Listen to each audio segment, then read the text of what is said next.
but instead prohibited schools are permitted. This property is a single solid block.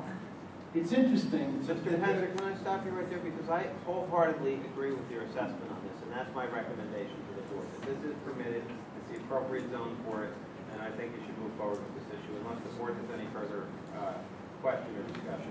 And I apologize for stopping you, Mr. Pence, No but problem. I don't really see this as an issue. I think the board got that opinion from its planner. I think the board secretary is in accord with that, and so am I. So I'm going to go ahead with that. It's fine, but we will go ahead with the recommendations. Okay? thank you for your argument. You've preserved it on the record, and Okay, thanks. I would actually like to reintroduce Mr. Shane as an expert witness on the parking that's going to be generated by this facility. Objection. He's not an expert. He can testify what he observed. He completed the storm drawing. Now what I'd like to do, given that they claim that this ordinance applies to the applies to those standards for the R12 zone, that they would then be able to have one parking space for 32 residents.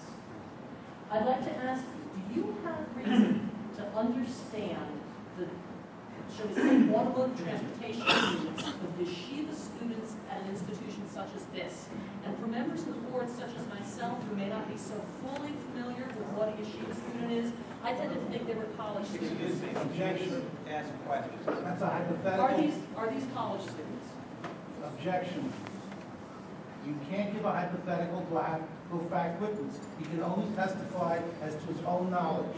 You are putting a hypothetical what yeshiva students are. He can testify what he observed in front of him, that he can testify. That's a fact. For him to qualify what yeshiva students are is making him an expert witness. And I object to it. Student at this college. That does not make you an Let expert. him continue. Do you happen to know how many cars?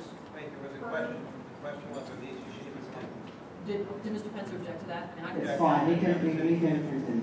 All right. Yes, they are yeshiva students. The board can take notice of that. What I'm interested in is, do you know how many cars these students drive? And let's start off with the day students. How Objection. Let many him cars? answer that question. How can he answer that as an So he expert? doesn't know. I'm curious to know what he's going to say. One at a time.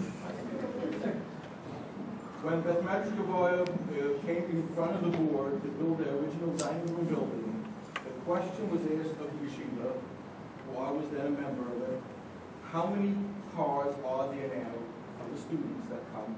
They have to know what parking they need for the dining room.